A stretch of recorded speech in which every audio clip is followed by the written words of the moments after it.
Imagine for a second that you're an investor trying to figure out which companies are truly sustainable. You look at one company's report and they're talking all about their office recycling program. Then you look at another and they're hyping up their new carbon capture technology. Honestly, it's complete chaos out there when it comes to unstandardized sustainability reporting.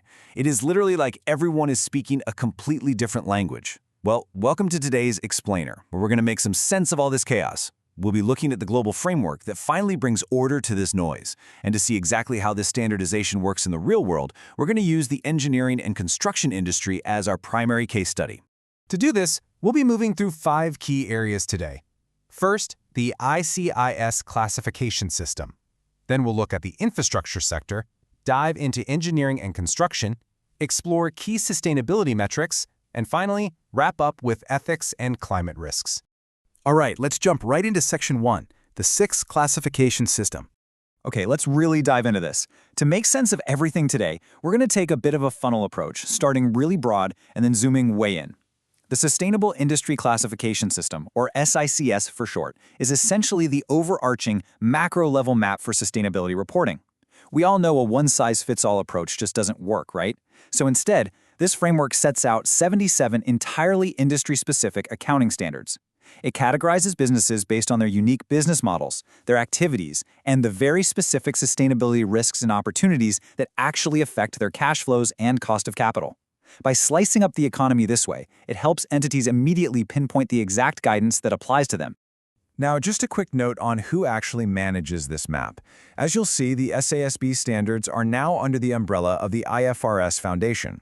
Specifically, back in August 2022, the International Sustainability Standards Board, or the ISSB, stepped up and assumed responsibility for maintaining, enhancing, and evolving these standards. This is a truly massive step toward global unification in how financial and sustainability data are reported together. Moving down the funnel, Section 2, the infrastructure sector. So, narrowing our focus to one massive piece of the global pie, just think about the sheer scale of the projects inside this sector. We are talking about the literal physical backbone of our modern world. Power plants, dams, sprawling oil and gas pipelines, international airports, data centers, stadiums, the whole shebang. These colossal projects drive incredible economic and social development, but, and this is a really big but, because of their massive footprint, they inherently carry massive environmental and social risks. I mean, constructing a highway or refinery isn't just an economic endeavor, right? It disrupts local ecosystems, consumes vast amounts of natural resources, and deeply impacts local communities. Which brings us to Section 3, engineering and construction. This is the industry doing the actual heavy lifting. According to the SEICS framework, this industry is broken down into 4 major segments. First, you have engineering services, which provide specialized architectural and feasibility designs. Second is infrastructure construction, actually designing and building that heavy infrastructure we just talked about. Third is non-residential building construction, so think factories, hospitals, and commercial spaces. And fourth, building subcontractors, handling all those critical ancillary services like electrical, plumbing, and interior design. What makes this industry so fascinating to track is that the big players don't just stay in one lane. They frequently operate globally and generate revenue across multiple of these segments all at the same time. Now, to really grasp the scale of all this activity, you can't just look at a company's revenue. To understand their actual sustainability footprint, you need an activity metric. So under these standards, entities have to report their active projects. These are projects actively under development at the close of the reporting period, spanning both the design and construction phases. And crucially, this specifically excludes commission projects that have just been completed. It's brilliant because it gives investors a real-time snapshot of the entity's current on-the-ground footprint. Let's keep zooming in. Section 4. Key sustainability metrics. We've officially reached the micro level of our funnel. We know the industry, we know the activities, but how do we actually track an entity's sustainability? Well, the standards lay out highly specific disclosure topics for this industry. Notice how these seemingly abstract sustainability categories link directly to tangible financial impacts. Environmental impacts are tracked by actual incidents of noncompliance. Structural integrity translates to cold, hard monetary losses from defects. Workforce safety is tracked by hard incident rates. And life cycle impacts are measured by third-party green certifications. This absolutely isn't just about feeling good. It is entirely about identifying risks that could reasonably be expected to hit the entity's cash flows or cost of capital. Take environmental impacts, for example. The standards require companies to disclose any non-compliance with environmental permits. We're talking water discharge exceedances, hazardous spills, or endangering local species. The stakes here are incredibly high. A disruption to a local ecosystem or intense pushback from a community can easily lead to costly project delays or, in extreme cases, total project cancellations. Because of this, entities have to detail exactly how they assess environmental risks before they even break ground. So the crucial point here is that poor structural integrity directly hits the wallet. Companies must disclose the total amount of defect and safety-related rework costs they incur. Basically, this means measuring the cost of activities in the field that literally had to be done more than once because of a mistake. And importantly, this excludes any changes the client actually asked for. Errors in design or construction can result in personal injury, loss of property value, and serious economic harm.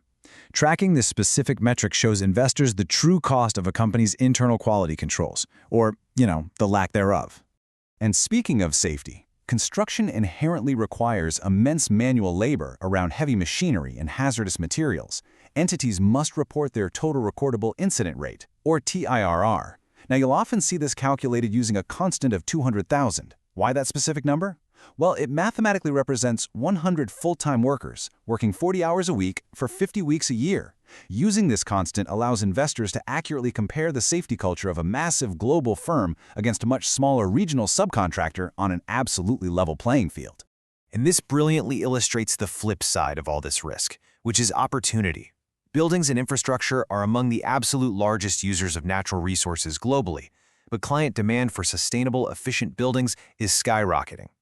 The standards require entities to disclose the number of projects certified to third-party multi-attribute sustainability standards.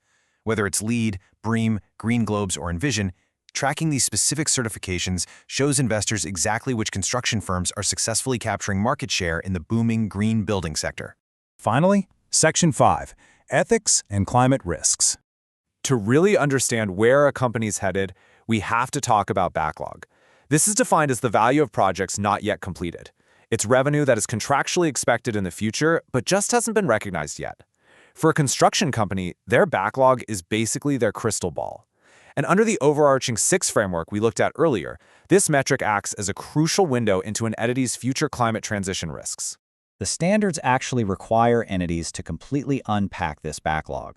They must transparently contrast the amount of backlog tied to hydrocarbon-related projects like fossil fuel power generation and oil refineries against backlog tied to renewable energy projects like wind, solar, and hydro. This is vital. As global climate regulations rapidly evolve, clients in carbon-intensive industries might face canceled projects or massive regulatory hurdles. Investors need to see in cold, hard currency a company's exposure to disruptive climate regulations versus their exposure to climate mitigation opportunities. But climate certainly isn't the only future risk hidden in the pipeline. There's also business ethics. Engineering and construction firms operate globally, often securing massive public and private contracts. Because of this, they face severe risks of bribery and corruption. The framework requires entities to disclose their active projects and backlog located in countries that hold the 20 lowest rankings in Transparency International's Corruption Perception Index.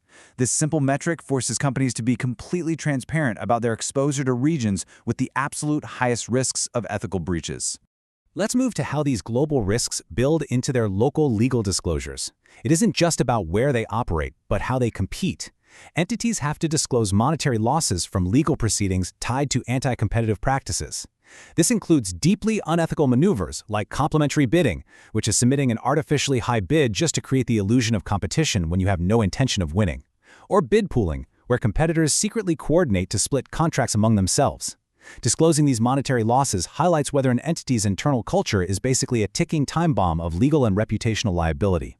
Which brings us to our final thought for today. We've seen how the SICS framework standardizes complex data, transforming chaotic corporate reports into a clear, comparable map. But when you look at how these standards require construction firms to expose the exact carbon nature of their uncompleted project backlog, you really have to wonder. As the world pushes for decarbonization, will the sheer momentum of this already contracted fossil fuel backlog dictate our future climate reality? Or will the radical transparency provided by these very standards force a much faster pivot to green infrastructure? Thank you so much for joining this explainer. Keep questioning the data, and we will see you next time.